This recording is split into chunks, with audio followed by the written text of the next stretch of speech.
Face to ഫേസിൻ്റെ പുതിയ എപ്പിസോഡിലേക്ക് എല്ലാ പ്രേക്ഷകർക്കും സ്വാഗതം.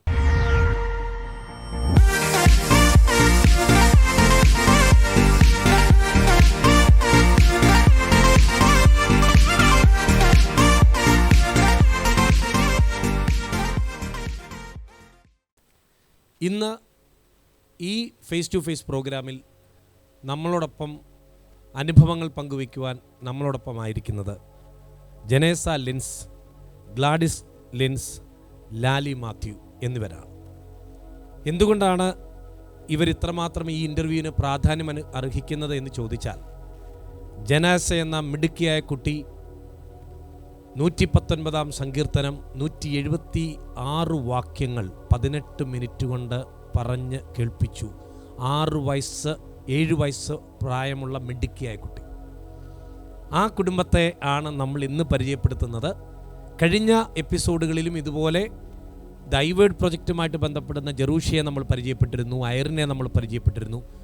ഇന്ന് ജനേസയാണ് നമ്മൾ പരിചയപ്പെടുന്നത്, ആ കുടുംബത്തെയാണ് പരിചയപ്പെടുന്നത്. ഈ പ്രോഗ്രാമിലേക്ക് നിങ്ങളെ ഞങ്ങൾ സ്വാഗതം ചെയ്യുന്നു. അപ്പോൾ ഈ പ്രോഗ്രാമിലേക്ക് ജനേസ മിടുക്കിയായിട്ടാണ് ഇവിടെ വന്നിരിക്കുന്നത്. ഈ ഇൻ്റർവ്യൂവിന് മുമ്പാണ് ഞാൻ ആ സങ്കീർത്തനം നിങ്ങൾ പറയുന്നതെല്ലാം ഞാൻ കേട്ടത്. ഞാൻ ശരിക്കും പറഞ്ഞാൽ വണ്ടടിച്ചിരിക്കുകയായിരുന്നു. 7 വയസ്സ് മാത്രം, 7 വയസ്സല്ല കുഞ്ഞിന്, 7 വയസ്സ് മാത്രമുള്ള ജനേസയ്ക്ക് എങ്ങനെയാണ് ഈ 176 വാക്യം പറയാൻ കഴിഞ്ഞത്?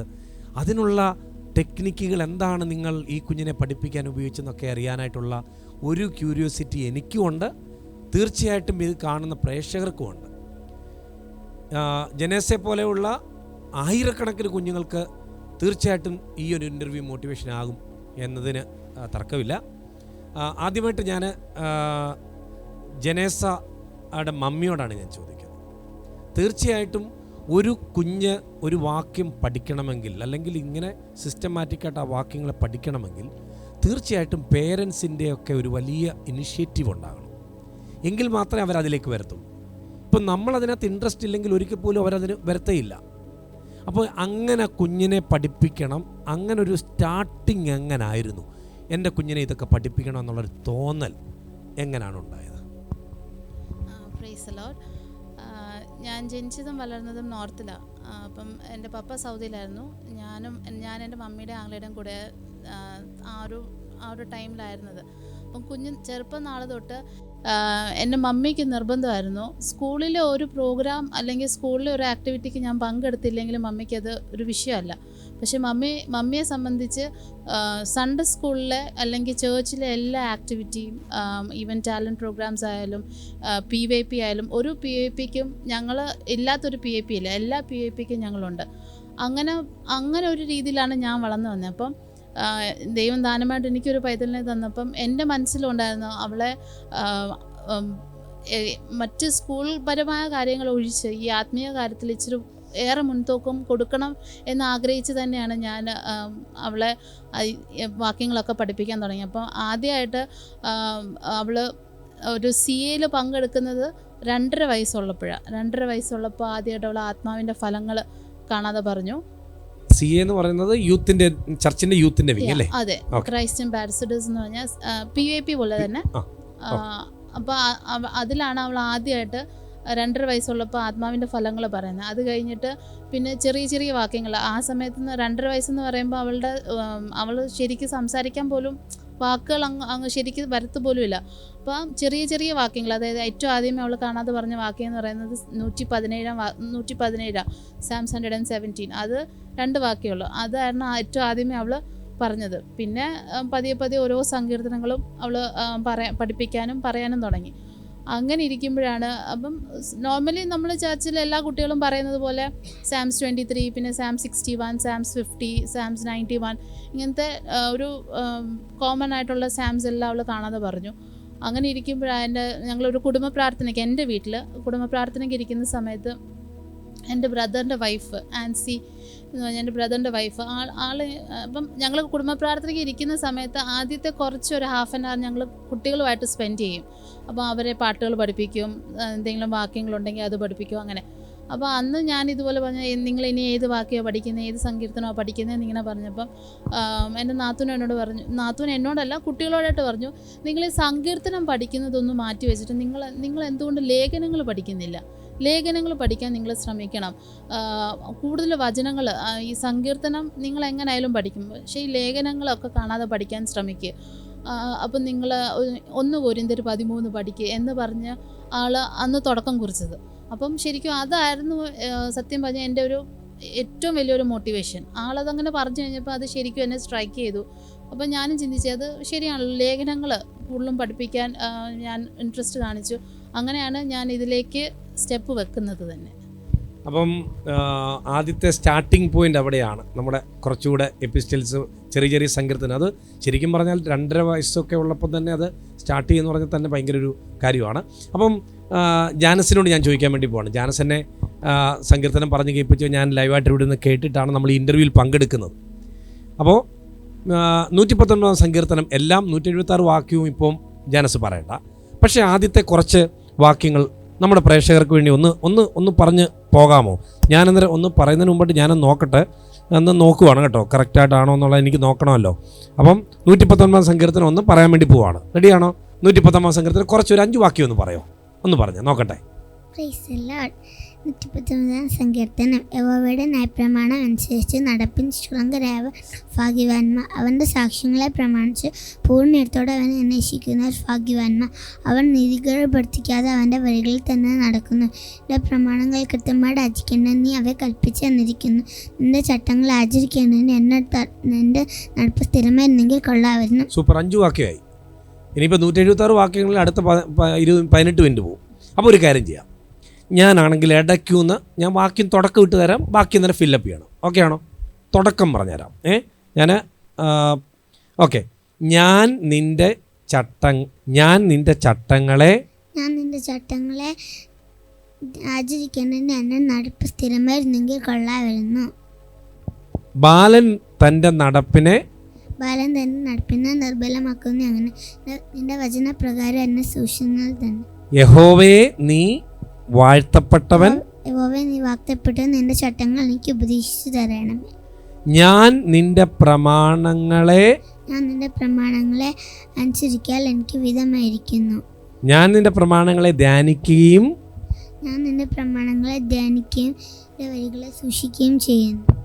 നിന്റെ ന്യായപ്രമാണത്തിലെ അത്ഭുതങ്ങളെ കാണാൻ എൻ്റെ കണ്ണുകൾ തുറക്കണമേ. നിന്നയും അപമാനവും നടത്തണമേ. ഞാൻ നിന്റെ സാക്ഷ്യങ്ങൾ പ്രമാണിക്കും. എൻ്റെ വഴികളെ ഞാൻ വിവരിച്ചപ്പോൾ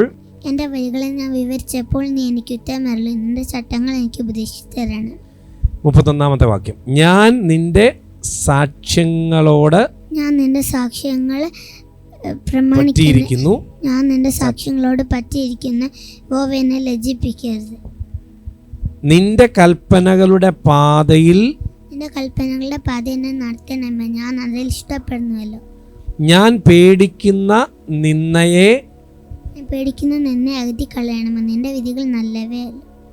ഞാൻ ലജ്ജിക്കാതെ രാജാക്കന്മാരുടെ മുമ്പ് നിന്റെ സാക്ഷ്യങ്ങളെക്കുറിച്ച് സംസാരിക്കും. ഞാൻ പരദേശിയായി പാർക്കുന്ന വിട്ട് നിന്റെ ചട്ടങ്ങൾ എൻ്റെ കീർത്തനമാകും. സൂപ്പർ ജനേസ, എനിക്ക് തന്നെ ഭയങ്കര അത്ഭുതം തോന്നുന്നു.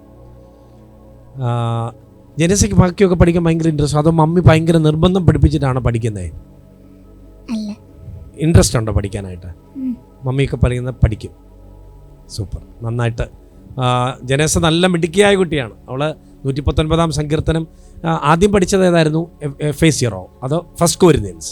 ഫസ്റ്റ് കൊരിന്ത്യൻ 13 ആദ്യമായിട്ട് പറഞ്ഞ എപ്പിസ്റ്റൽ ആദ്യം പറഞ്ഞു. അതിനുശേഷമായിട്ട് പിന്നെ എപ്പിസ്റ്റൽ പഠിച്ചിട്ടുണ്ട്. അത് കഴിഞ്ഞിട്ട് എഫേസ്യർ 6 പഠിച്ചു. എഫേസ്യർ 6 പഠിച്ചു. എഫേസ്യർ 6ന്റെ 1-ാമത്തെ വാക്യം എന്ന് പറഞ്ഞാൽ നോക്കട്ടെ, ടെസ്റ്റ് ചെയ്യട്ടോ. മക്കളെ, നിങ്ങൾ അമ്മയപ്പന്മാരിന് കർത്താവിൽ അനുസരിക്കണം. സൂപ്പർ, മറന്നിട്ടില്ല. ചെറുപ്പത്തിൽ പഠിച്ച, അത് നേരത്തെ പഠിച്ചാണ് അല്ലേ? പിന്നെ ഏതാ പഠിച്ചിട്ടുള്ളത്? എബ്രായർ 11. എബ്രായർ 11 ഒരു വാക്യം പറഞ്ഞേ. വിശ്വാസം എന്നല്ല, ആശിക്കുന്നതിന് ഉറപ്പും കാണാത്ത കാര്യങ്ങൾ നിശ്ചയമാകും. സൂപ്പർ. ഇപ്പം എന്തായാലും നമ്മൾ 119 സങ്കീർത്തനം പഠിച്ചപ്പം മൊത്തത്തിൽ അത് മറ്റേത് വിട്ടുപോകാനുള്ള സാധ്യതയുണ്ട് കൊച്ചു കുഞ്ഞായതുകൊണ്ട്. എങ്കിൽ പോലും ഒരു വാക്യമെങ്കിലും പറയാമെന്ന് പറഞ്ഞാൽ തന്നെ ഒരു അത്ഭുതമാണ്, ഒരു ഭയങ്കര അത്ഭുതമാണ്. അപ്പം ഒരു ചോദ്യം, അതായത്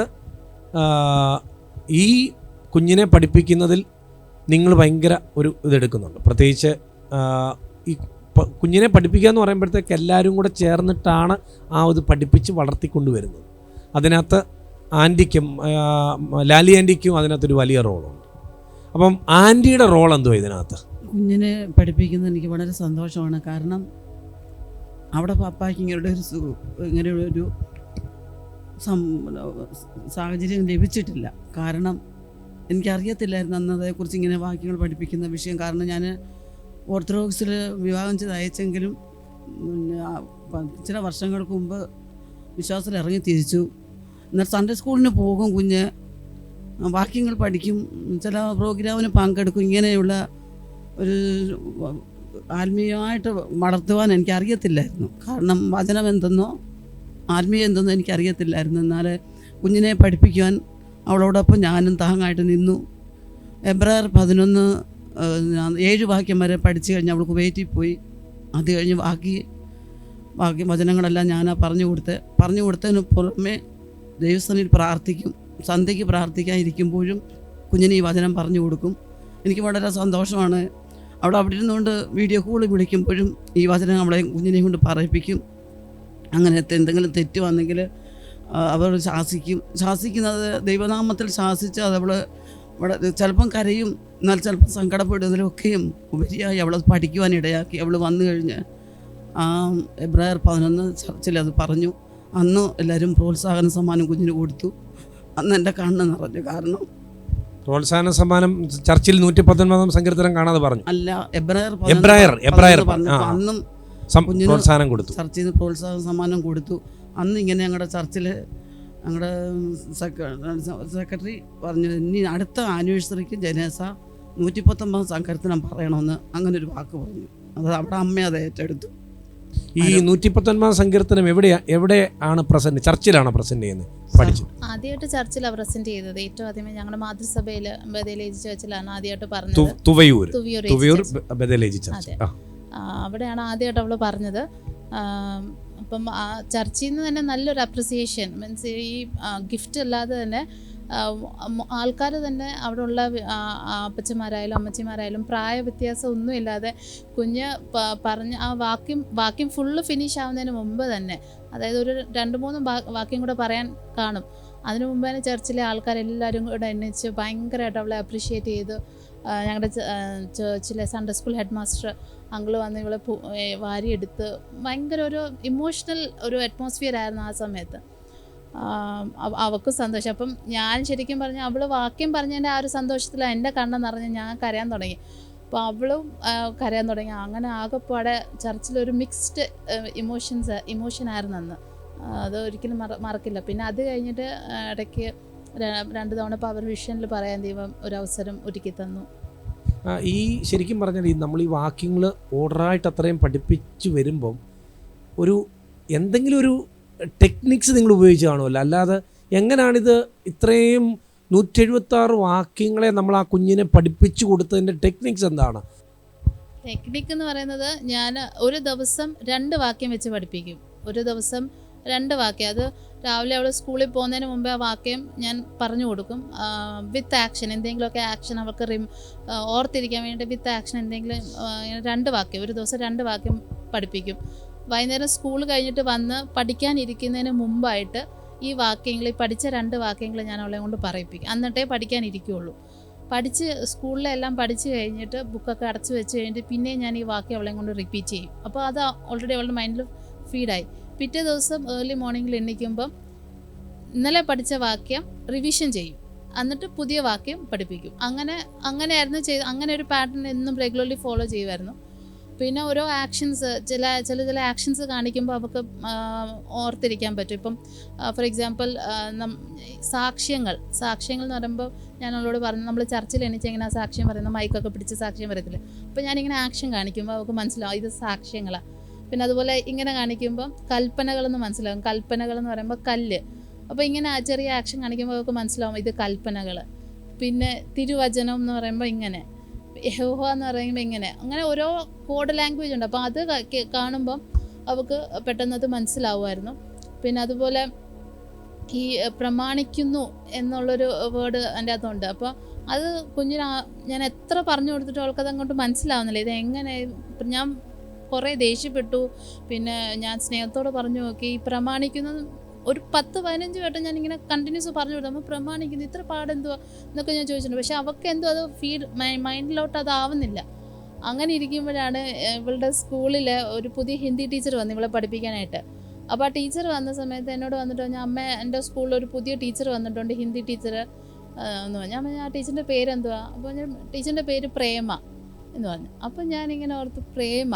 അപ്പോൾ അവൾക്ക് അവൾ മറന്നു പോകുന്ന വേർഡ് എന്ന് പറയുന്നത് പ്രമാണിക്കുന്നു എന്നുള്ളൊരു വേർഡാണ്.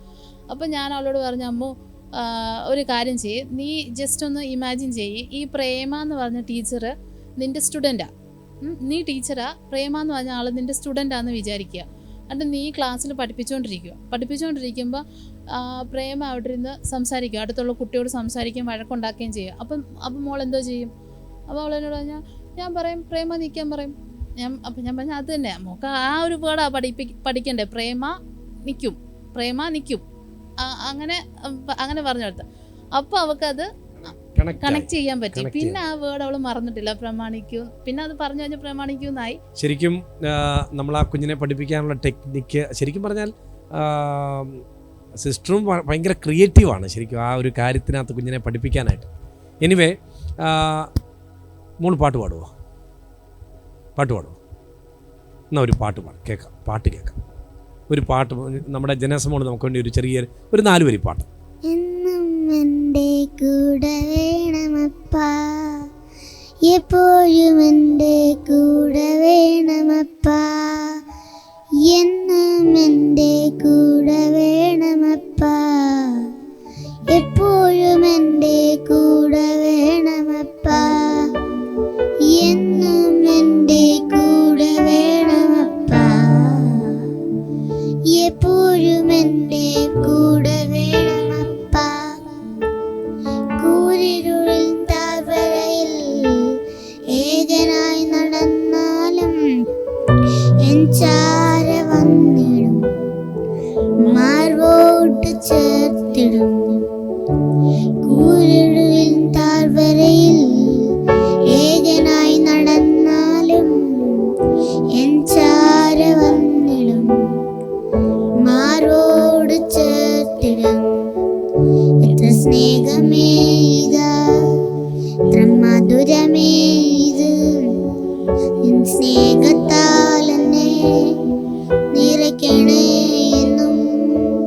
എത്ര സ്നേഹമേ ഇത്, എത്ര മധുരമേ ഇത്, നിൻ സ്നേഹത്താൽ എന്നെ നിറയ്ക്കണേ എന്നും. സൂപ്പർ. അന്നേരം എൻ്റെ കൂടെ വേണോ? യേശു വേണോ കൂടെ? എന്നും വേണോ? വേണം. ഓക്കെ, ഞാൻ നമ്മുടെ ഈ എപ്പിസോഡൊക്കെ അവസാനിക്കേണ്ടുന്ന സമയമാവുന്നു. പക്ഷേ അതിന് മുമ്പായിട്ട് തീർച്ചയായിട്ടും ആയിരക്കണക്കിന് ആൾക്കാരാണ് ഈ പ്രോഗ്രാം വീക്ഷിക്കുന്നത്. അപ്പം അവർക്കും ഒരാഗ്രഹം കാണും, അവരുടെ കുഞ്ഞുങ്ങളെ കൂടെയൊക്കെ ഇങ്ങനെയൊക്കെ പഠിപ്പിക്കണം എന്നൊക്കെയുള്ള. അന്നേരം ഈ പ്രേക്ഷകരോട് അല്ലെ പേരൻസിനോട് എന്താണ് അവർക്ക് പറഞ്ഞു കൊടുക്കാനുള്ളൊരു ഇത്, എന്തൊരു ഉപദേശമാണ് അവർക്ക് പേരൻസിന് കൊടുക്കേണ്ടത്? അത് ഒന്ന് സംസാരിക്കും. പാരൻസിനോട് പറയാനുള്ളതെന്ന് വെച്ചാൽ, ഒരു പ്രായം കഴിഞ്ഞ് കഴിയുമ്പോഴത്തേനും കുട്ടികൾ പാട്ടൊക്കെ അവർ തനിയെ പഠിച്ചോളും. പക്ഷേ ചെറു പ്രായം തൊട്ടേ അവരുടെ ഉള്ളിൽ മാക്സിമം വചനം പറഞ്ഞു കൊടുക്കാൻ പറ്റുമെങ്കിൽ ഏറ്റവും ബെസ്റ്റ് ആയിരിക്കും. കാരണം ഇപ്പോഴത്തെ ഈ ഒരു ലോകം എന്ന് പറയുന്നത് നമ്മൾ കുട്ടികളെ ഒന്നും നമ്മൾ പിടിച്ചാൽ കിട്ടത്തില്ല. അങ്ങനത്തെ ഒരു കാലഘട്ടത്തിലാണ് ഇപ്പം നമ്മൾ ജീവിക്കുന്നത്.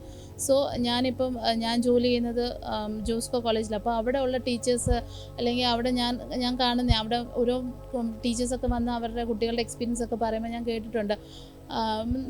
നമുക്ക് എന്താ പറയുന്നത്, ഈ ഒരു ഇപ്പം താമസിക്കുന്ന ഈ ഒരു സൊസൈറ്റിയിൽ എത്രത്തോളം വചനം അവരുടെ ഉള്ളിൽ നമുക്ക് ഫീഡ് ചെയ്ത് കൊടുക്കാൻ പറ്റുമോ അത് നല്ലതാണ്. കാരണം നാളെ അവരൊരു തെറ്റ് ചെയ്യുമ്പം അവർക്ക് ഈ വചനങ്ങൾ അവരുടെ മനസ്സിൽ കിടക്കുന്നതുകൊണ്ട് അവർക്കത് മനസ്സിലാവും, തെറ്റേതാ ശരി ഏതാ എന്നവർക്ക് മനസ്സിലാവും. അപ്പോൾ അതുകൊണ്ട് ഈ ഡൈവേർട്ട് പ്രൊജക്റ്റ് ഇപ്പം തുടങ്ങിയിരിക്കുന്ന ഈ ഡൈവേർട്ട് പ്രൊജക്റ്റ് എന്നെ സംബന്ധിച്ച് എനിക്കത് വലിയൊരു നല്ലൊരു ഓപ്പർച്യൂണിറ്റിയാണ്. കുഞ്ഞിനെ ഓരോ ദിവസവും ഞാൻ ജോലിക്ക് പോകുന്നതുകൊണ്ട് എനിക്ക് അങ്ങനെ ഓരോ ദിവസവും ഓരോ വാക്യങ്ങൾ പഠിപ്പിക്കാൻ എനിക്ക് പറ്റുന്നില്ല. അപ്പോൾ ഈ ഡൈവേർട്ട് പ്രൊജക്റ്റ് ഉള്ളത് കൊണ്ട് ഓരോ ദിവസം ഏർലി മോർണിംഗിൽ ഓരോ വാക്യങ്ങൾ വരുന്നുണ്ട്, എനിക്കത് കുഞ്ഞിനെ പഠിപ്പിക്കാൻ പറ്റുന്നുണ്ട്. അപ്പോൾ കുഞ്ഞിനൊരു യൂട്യൂബ് വ്ളോഗുണ്ട്.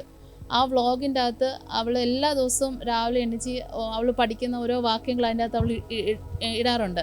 അപ്പോൾ അത് അവളുടെ ഫ്രണ്ട്സിനും പിന്നെ ഞങ്ങളുടെ അടുത്ത് താമസിക്കുന്നവർക്കൊക്കെ ഒരു ഭയങ്കര ആശ്വാസം. അപ്പോൾ ഒരു ദിവസം വാക്യം ചെയ്യുന്നില്ലെങ്കിൽ എനിക്ക് മെസ്സേജ് വരും, ഇന്ന് ജെനീസയുടെ വാക്യം കണ്ടില്ലല്ലോ, ഇന്ന് ജെനീസ വാക്യം പഠിച്ചില്ലേ എന്ന് പറഞ്ഞു വരും.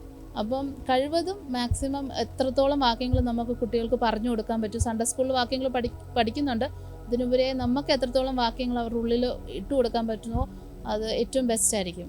ശരിക്കും പറഞ്ഞാൽ ഇപ്പോൾ പറഞ്ഞപ്പോഴാണ് ജനേസ വ്ളോഗ്സ് അങ്ങനൊരു സംഭവം ഉണ്ടോ? ജനേസ ചെയ്യുന്നുണ്ടോ? ജനേസ വ്ളോഗ്സ്, അതിനകത്ത് കുഞ്ഞിന്റെ വാക്യം. അതെന്തോ സംഭവം? ആ വ്ളോഗിൻ്റെ അകത്ത് കുഞ്ഞ് വാക്യം ഇപ്പോൾ ഡൈവേർട്ട് പ്രൊജക്റ്റ് തുടങ്ങിയ പിന്നെ ഓരോ ദിവസം വാക്യങ്ങളിടും. അതിന് മുമ്പാണെങ്കിൽ അവൾ എബ്രായർ 11 പറഞ്ഞത് ആ വ്ളോഗിൻ്റെ അകത്ത് കിടപ്പുണ്ട്. സംഗീതം 119 പറഞ്ഞതും പിന്നെ ആക്ഷൻ സോങ് സ്കൂളിൽ പിന്നെ ഓരോ സ്പീച്ചൊക്കെ ഉണ്ട്. ആ സ്പീച്ചും കാര്യങ്ങളൊക്കെ ജനേസ വ്ളോഗ് എന്ന് പറഞ്ഞൊരു യൂട്യൂബ് ചാനൽ തന്നെ ഉണ്ട്. അപ്പം ജനേസ ഒരു വലിയ സംഭവമാണ്. അന്നേരം അതിനകത്ത് എഡിറ്റൊക്കെ ചെയ്താരാ? എഡിറ്റിങ്ങും കാര്യങ്ങളും ചെയ്യുന്നത് ഞാനാ. സിസ്റ്റർ ചെയ്യും, മോളെ ഹെൽപ്പ് ചെയ്യും. ജനേസ എന്നൊരു വാക്യം എല്ലാം ഡെയിലി വാക്യം പറഞ്ഞിടും. എപ്പോഴാ? രാവിലെ ഇടുമോ അതോ വൈകിട്ടാണോ ഇടുന്നത്? രാവിലെ. സ്കൂളിൽ പോകുന്നതിന് മുമ്പ് ഈ വീഡിയോ ഷൂട്ട് ചെയ്യുമോ? എൻ്റെ ദൈവമേ, അത് ഭയങ്കര അത്ഭുതമായി. എല്ലാ ദിവസവും രാവിലെ വീഡിയോ ഷൂട്ട് ചെയ്തിട്ടാണ് സ്കൂളിൽ പോകുന്നത്. ആരാ ഷൂട്ട് ചെയ്യുന്നത്? അമ്മ ഷൂട്ട് ചെയ്യും. അപ്പം ജനേസ വ്ളോഗ്സ് എന്ന് പറഞ്ഞിട്ടൊരു യൂട്യൂബ് ചാനൽ തന്നെയുണ്ട്, എല്ലാവരും കാണണം, അതൊന്ന് നോക്കണം. അന്നേരം ഞാൻ ഇന്ന് പോയിട്ട് നോക്കും, അതൊന്ന് കാണണം. ഞാൻ ഇതുവരെ കണ്ടിട്ടില്ല, പക്ഷേ ഇന്ന് ഞാനിത് പോയിട്ട് നോക്കും, സബ്സ്ക്രൈബ് ചെയ്യും. ഇന്ന് രാവിലെ 6 മണിയാകുമ്പോൾ എണ്ണിക്കുമ്പോഴേ ആദ്യമേ പറയാം, അമ്മ വാക്യം ഇന്ന് വന്നില്ലയോ, ഇന്ന് ഡൈവേർട്ടിൻ്റെ വാക്യം വന്നില്ലയോ എന്ന് പറഞ്ഞിട്ടാണ് എണ്ണിക്കുന്നത്. എന്നിട്ട് ആ വാക്യം ഏറ്റവും ആദ്യമേ ഗ്രൂപ്പ് എടുത്ത് നോക്കിയാലും അറിയാം, ആ ഗ്രൂപ്പിൽ ഏറ്റവും ആദ്യമേ ജനേസയുടെ മെസ്സേജാണ് ചെല്ലുന്നത്. ആ വാക്യം പറഞ്ഞിട്ട് പിന്നെ ഭയങ്കര ഉത്സാഹമാണ് യൂട്യൂബിൻ്റെ അകത്ത് ഇടാനായിട്ട്. അപ്പോൾ യൂട്യൂബിൻ്റെ അകത്തും അങ്ങനെ പറഞ്ഞിടാറുണ്ട്. തീർച്ചയായിട്ടും ഡൈവേർഡ് എന്ന് പറഞ്ഞൊരു പ്രൊജക്റ്റ് തന്നെ നമ്മൾ സ്റ്റാർട്ട് ചെയ്തത് ഡെയിലി മെമ്മറി വേഴ്സ്. അതിനകത്ത് ഇപ്പം 600-ലധികം ആൾക്കാർ അതിനകത്തുണ്ട് ഈ സീസൺ 2.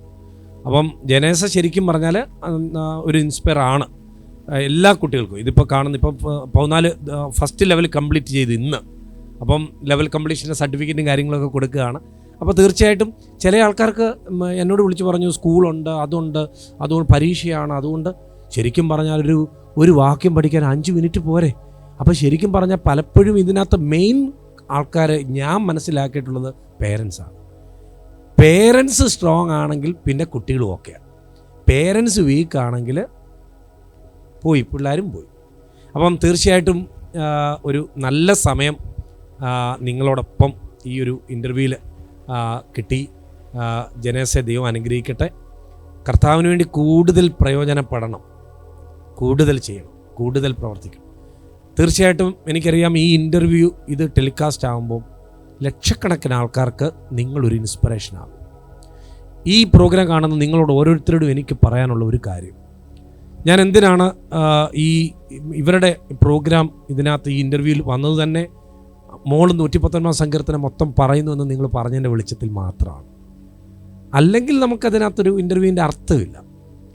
അപ്പം അതിന് നിങ്ങളെടുത്ത എഫേർട്ടിനെ പ്രത്യേകം അഭിനന്ദിക്കുന്നു. നിങ്ങളെ അത് ഒരു വേർഡ്സ് ഇല്ല പറയാനായിട്ട്.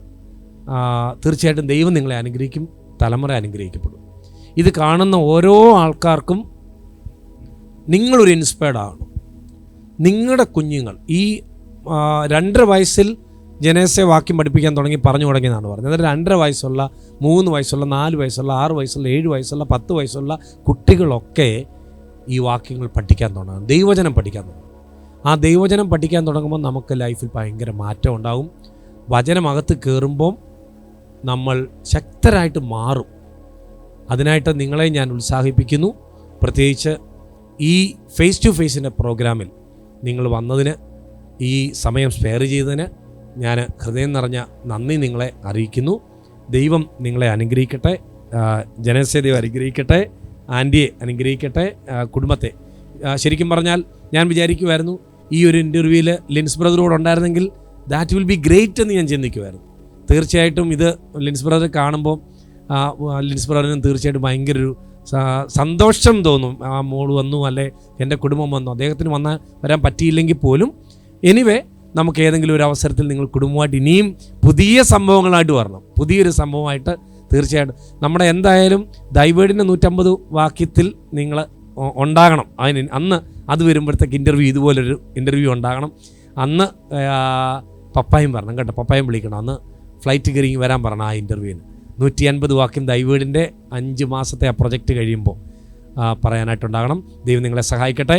ഒരിക്കൽ കൂടെ ഈ പ്രോഗ്രാം വാച്ച് ചെയ്ത എല്ലാവർക്കും ഞങ്ങളുടെ ഹൃദയം നിറഞ്ഞ നന്ദിയും സ്നേഹവും അറിയിക്കുന്നു. ഇത് നിങ്ങൾ മാക്സിമം ആൾക്കാരിൽ എത്തിക്കണം. നിങ്ങൾ മാക്സിമം ഷെയർ ചെയ്യണം.